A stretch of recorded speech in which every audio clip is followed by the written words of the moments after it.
اور اس اطاعت میں صرف یہ اطاعت ہی نہیں آتی کہ وہ کہے کھانا لا دو تو لا کے رکھ دے، اور وہ کہے کہ بازار چلو تو ساتھ چل دے.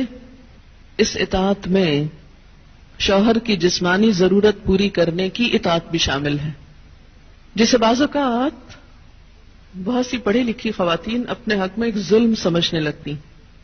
ایک دفعہ کہیں میری ملاقات ایک خاتون سے ہوئی، کیمبرج یونیورسٹی سے انہوں نے لاء میں ایم فل کیا تھا.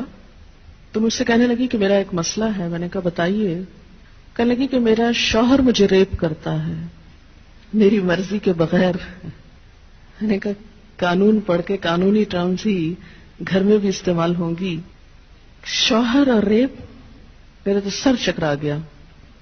یہ بات بہت ڈھکی چھپی ہے لیکن چونکہ دین کا ایک حصہ ہے اس لیے بتانا ضروری ہے. بہت سے گھرانوں میں خرابیاں اور بہت سے گھرانوں میں لڑائیاں اور بدمزاجیوں کی جو روٹ کاز ہے وہ یہاں سے شروع ہوتی ہے، جسے کوئی نہیں کھولتا. نہ کوئی ماں بتاتی ہے، نہ کوئی استاد بتاتا ہے، نہ کوئی اور اچھا مشورہ دیتا ہے کہ اس معاملے میں اللہ نے شوہر کو حق دیا ہے اور عورت پر لازم کیا ہے کہ وہ شوہر کی اطاعت کرے. لیکن جب عورت کا ایک موڈ ہی صرف ریزسٹ کرنے کا بن جائے اور شوہر کو صرف یہ انڈرسٹینڈنگ ہو کہ اس نے تو میری بات ماننی ہی نہیں، تو یہ چیز بہت سی تلخیوں کو جنم دیتی ہے. ایسے میں عورت اور مرد کے مزاج میں چونکہ قدرتی فرق ہے، بعض اوقات شوہر کی جو ڈیمانڈ ہوتی ہے عورت نہیں پوری کر سکتی، یا عورت کا مزاج اس سے مختلف ہے، یا عورت اس کو اپنے لیے ایک مصیبت اور بوجھ سمجھتی ہے، تو بھی اس موقع پر اطاعت کہ اللہ کا حکم ہے، اور اگر میرا دل نہیں بھی چاہ رہا تو میرے رب کی رضا اس میں ہے، مجھے اس سے جزا چاہیے، صرف اپنی مرضی نہیں. آپ دیکھیں کہ جب سے عورت نے اپنے اوپر گھر اور باہر کی دوہری ذمہ داری لی تو اس میں عورت کے لیے اس مقام پر اطاعت شوہر زیادہ مشکل ہو گئی، کیونکہ وہ دن بھر باہر کے کاموں سے اتنی تھکی ہوئی ہے کہ اب وہ اس قابل نہیں کہ شوہر کی بات مان سکے. وہ بے شمار گھر کے علاوہ باہر کی ٹینشنز میں گرفتار ہے، لہذا ایک طرف اپنا گھر خراب کر رہی ہے. ظاہر ایک شوہر کو اگر روز نہ ہی سننی پڑے تو اس کی توجہ لازماً باہر جائے گی، وہ کہیں اور دیکھے گا، ذمہ دار کون ہوگا. اور دوسری طرف اللہ تعالیٰ کی ناراضگی بھی. اللہ کی رضا شوہر کی رضا میں ہے اور اللہ کی ناراضگی شوہر کی ناراضگی میں ہے. ہاں یہ الگ بات ہے کہ اگر شوہر ناروا زیادتی کرتا ہے اور بالکل بے رحم ہے یا ایسا کوئی مطالبہ کرتا ہے کہ جو ناجائز میں آتا ہے، وہ تو نہیں پورا کرنا. جیسے آپ کو بتایا گیا کہ فطری طریقے کے علاوہ کوئی بھی ایسا طریقہ خواہ وہ شوہر اور بیوی کے درمیان ہی کیوں نہ ہو اسے حرام قرار دیا گیا، چاہے وہ عمل قوم لوط سے ملتا ہو یا اورل سیکس ہو، یہ تو ناجائز ہے ہی. لیکن فطرت کے دائرے میں، اور اس میں بنیادی چیز جو باہم کاؤنٹ کرتی ہے وہ باہم ایک دوسرے کے ساتھ کوآپریٹ کرنا ہے، ایک دوسرے کے مزاج کو سمجھنا ہے اور ایک دوسرے کے ساتھ تعاون ہے. لیکن آپ دیکھیں کہ ہمیشہ آئیڈیل صورتحال نہیں ہوا کرتی، ہر شخص اتنا کنسیڈریٹ نہیں ہوتا. لیکن اللہ تعالیٰ نے عورت کو جہاں شوہر کو باہر کی مشقت دی نا، کتنی مشقت ہوتی ہے گرمی میں، دھوپ میں. مثلا ہر شخص کا ایئر کنڈیشنڈ آفس تو نہیں ہے کہ وہ وہاں بیٹھ کے کام کر رہا ہے. بہت سے مرد سڑکوں پہ سڑکیں بنا رہے ہیں دھوپ میں کھڑے ہو کر، کچھ کھیتوں میں کام کر رہے ہیں، کٹائیاں کر رہے ہیں فصلوں کی، کوئی اور مکان بنا رہے ہیں، دھوپ میں کام کر رہے ہیں. تو مرد اگر سارے دن کی باہر مشقت کرتا ہے تو وہ بھی ایک پینفل کام ہے، اور اس نے محنت کی اور بیوی کے لیے سارا آرام فراہم کیا، کھانا پینا باقی ضروریات. اب اگر بیوی کو اس کا مطالبہ پورا کرنے میں تھوڑی تکلیف ہو رہی ہے تو کیا ہوا کہ موڈ نہیں ہے، دل نہیں مان رہا تو کیا ہوا، نہ صحیح. لیکن اس کے باوجود جو عورت یہ سمجھتی ہے کہ میں اپنے موڈ کے خلاف جا کر بھی اگر اپنے شوہر کو راضی کرتی ہوں تو یہ میرے رب کی رضا حاصل کرنے کا ایک ذریعہ ہے، تو آپ دیکھیں کہ یہ وہ چیز ہے جس کا صلہ آپ کو اللہ دنیا میں دے دے گا، کیونکہ آپ یہاں صرف شوہر کی نہیں اللہ کی بھی اطاعت کر رہی ہیں. کیونکہ ایک مسلمان عورت کو اس کے رب نے یہ حکم دیا ہے. اور اس میں وہ حدیث آپ نے سن رکھی ہوگی اور عورتوں کو سنانے میں بڑی مشکل پیش آتی ہے مجھے ہمیشہ، اور عورتیں ایک دم اوفینڈ ہونے لگتی ہیں. لیکن بات یہ ہے کہ چونکہ اللہ کے رسول صلی اللہ علیہ وسلم نے فرمایا ہے اور ہم ان کا نام سن سن کے روتے ہیں محبت میں اور نعتیں سن سن کے جھومتے ہیں، تو یہ حکم بھی آپ کا مان لینا چاہیے اور اس حدیث کو بھی سن لینا چاہیے اتنی ہی خوشی سے جتنی خوشی سے ایک نعت سنتے ہیں. نبی صلی اللہ علیہ وسلم نے فرمایا جب مرد اپنی بیوی کو اپنے بستر پر بلائے اور وہ نہ آئے تو صبح تک فرشتے اس پر لعنت کرتے ہیں. بخاری کی روایت ہے کتاب النکاح.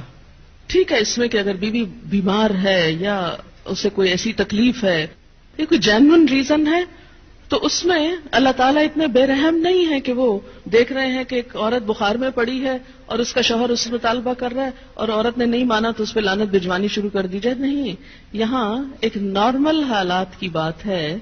ایک عام حالات میں ایک عورت اگر اطاعت نہیں کرتی یا بات نہیں مانتی، اور اسی لیے ایک اور حدیث ہے حضرت ابو ہریرہ کہتے ہیں کہ آپ صلی اللہ علیہ وسلم نے فرمایا اگر عورت کا خاوند اس کے پاس موجود ہو تو وہ اس کی اجازت کے بغیر نفلی روزہ نہ رکھے. تو گویا شوہر کی اطاعت نمبر 1 عام روزمرہ زندگی کے کاموں میں کوآپریشن، اطاعت بمانا کوآپریشن ہے. طوعاً کا مطلب ہوتا ہے خوشی سے کام کرنا. نمبر 2 اس کی خاص ضرورت یا تقاضے کو پورا کرنے میں اطاعت. ہاں، کہاں اطاعت نہیں؟ جب وہ کوئی حرام کام کرنے کو کہے، جب وہ کوئی ناجائز کام کرنے کو کہے، جب وہ اللہ اور اس کے رسول صلی اللہ علیہ وسلم کی مرضی کے خلاف کام کرنے کو کہے. لا طاعت لمخلوق فی معصیت الخالق. مخلوق کی اطاعت جائز نہیں خالق کی نافرمانی میں. اگر اللہ تعالیٰ کسی کام پہ ناراض ہے وہ اطاعت جائز ہے.